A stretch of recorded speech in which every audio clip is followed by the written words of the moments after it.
Elections in this country have been a story of, on the one hand, increasing numbers of people, groups of people who have the right to vote, and at the same time, a declining percentage of the population that actually chooses to vote.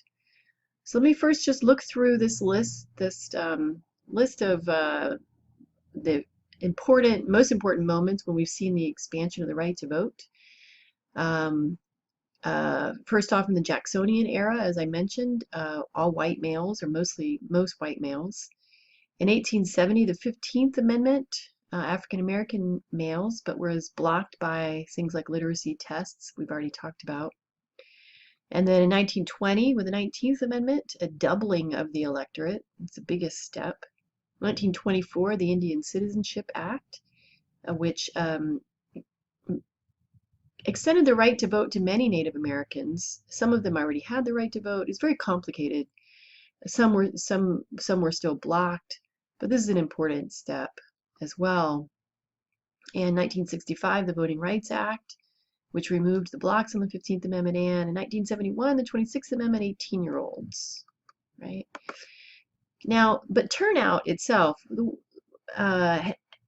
is fairly low, right? And the what we mean by turnout is the percent of the eligible electorate, right? The percent of the eligible electorate. In presidential elections, it's about 55%. Midterm elections, this is the election that takes place between the presidential elections. We have federal elections every 2 years to elect all of the House members and a third of the senators. So the ones that take place in the in-between years we call midterm elections. Substantially lower turnout of about 40%. Primary elections, which are held to choose the candidates who will be in the general elections, the midterm elections, and the presidential election. Primary elections are always held at different times. Every state picks when they're going to have their primary elections. Presidential and midterm are always the first Tuesday after the first Monday in November. In primary elections, about 10 to 15%, very low turnout. And special elections, other things like recalls, very low as well. Now,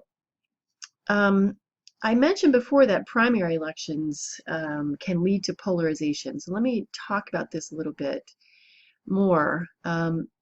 First, well, let's assume that in a particular race, there are several Republicans who run for election for the same seat. And in the primary election, there are 15% of the electorate turns out. 10% are strong partisans and 5% are weak partisans and independents. And let's assume that the Republican candidates are three. One is a moderate, one is more conservative, one is very conservative. And there's also a Democrat running, but there's only one Democrat on the primary ballot. Okay. Let's assume that the votes that are cast by the primary voters, and again, that's only 15% of the electorate, include 30% here, 10 and 55%. So obviously then they're going to win the Republican primary, right? This is going to be the one Republican that manages to move forward, and then the Democrat will be on the ballot as well. Now, if all Republicans had showed up, let's assume that if all Republicans had showed up, the preference would have been for the moderate. Let's say 55% would have voted for the moderate, 35% for the more conservative, 10% for the very conservative. It's likely that that would be the case because in the 15% of the people that turn out, the very small percentage of people that do turn out, most of them are very strong partisans, and they are in many cases going to have a preference for the candidate that's to the farther left or to the farther right of the political spectrum. And so most of them are going to vote for this one, right? And then when you move to the general election, you see that this candidate's been eliminated in the primary, so is this one. And the only candidates on the ballot are this very conservative Republican and a liberal. And in many cases, the very conservative Republican would win because in many districts, we find that they're heavily favored in terms of one party or another. So I'm assuming that in this district, 70% of the voters are Republicans, so very, very few of them would be willing to vote for a Democrat in any case.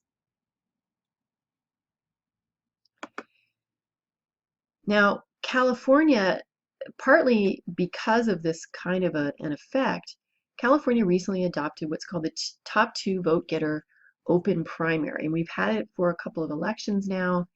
And the top two vote getter open primary is when the top two vote getters advance to the general election, even if they're from the same party.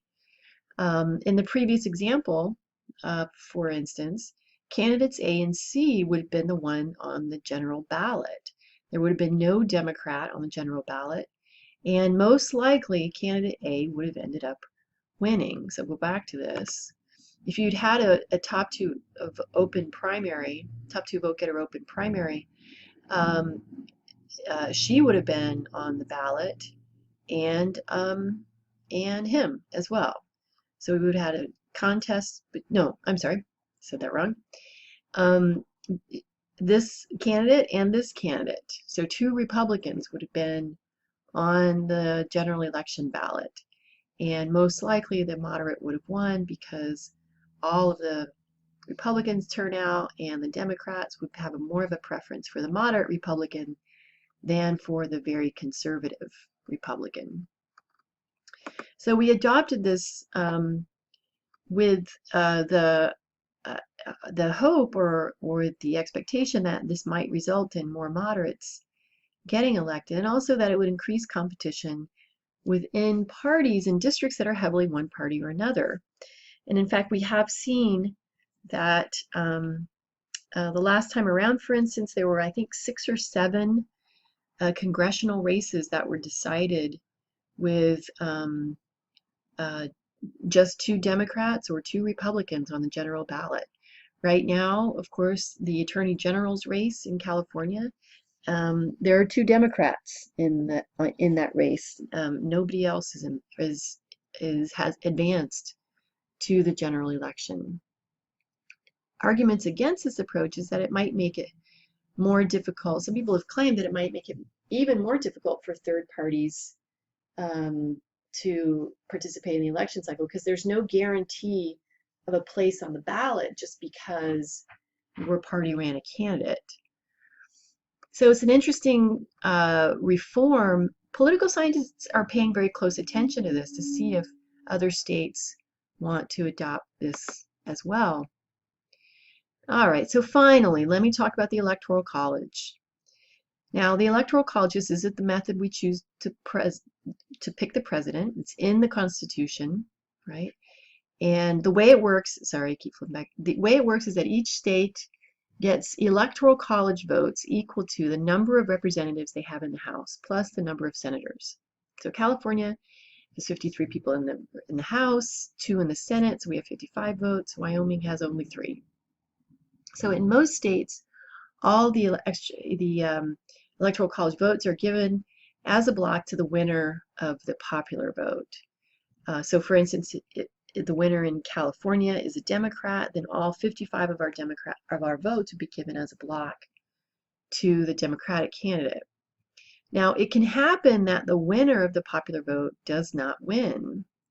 For example, in 2000, Gore did win the popular vote, but he lost in the Electoral College, and so Bush became president. Well, how did that happen? Well, it's not because the electors voted as they wanted and subverted the popular will. No, that's not what happened. Who are these electors? Well, electors are loyal party servants. The way it works is that each party picks a set of electors. In California, each party picks a different group of 55 people. So the Democrats pick 55, the Republicans pick 55, the Libertarians pick 55. And the 55 people they choose are often very loyal party volunteers who are chosen really to kind of honor them, to thank them. And they're chosen also because they are people who would never vote for any other party. And so when the voters go to vote, what they're essentially doing is choosing one of those sets of electors. So the electors themselves do not matter to the process. They are not the reason. For example, there are a few states in which if an elector votes in a way, they cast a vote that's different from the winner of the popular vote in that state, that automatically and by law disqualifies them as an elector. And so they're taken out and a substitute is put in. So they are not really given a choice. Electors don't matter at all. What does matter is the way that we count the votes. I saw this demonstration, a class of third graders, best demonstration I've ever seen. They were a class of 25 third graders, and they were picking between using markers or colored pencils in an art project. And so there was a popular vote. One side, there were 13 on one side, 12 on the other. So the popular vote, A won. But when you divide them into groups of 5, kind of like states, right? And then sit them down and then count. And then you take the majority or the popular majority, the winner of each table, you can get a very different answer. So in this case, if you divide those 25 students this way, what ends up happening, of course, is that B wins, in contrast to the popular vote. And in the video of this, one of the third grade little boys stands up and says, "That's not fair." And of course, that's what a lot of citizens also think as well. I'm not going to talk very much about this now, but there is a reform suggestion. It's called the National Popular Vote Initiative. It's unclear what it would certainly have an effect. The National Popular Vote Initiative would have an effect. The way it works is that if enough states to equal up to 270 electoral college votes decide to do this, then those states commit themselves to give their electoral college votes as a block to whoever wins the national popular vote, not the popular vote in their state, if there is a difference. Now, a lot of states have actually signed on to this, and one of the states is California. California has already committed itself to, where is the map showing the states that have done it already? Well, it doesn't matter very much. But anyway, the states that have agreed to this include California, but it's kind of stalled because all of the states that have agreed to this are Democratic states. And there's some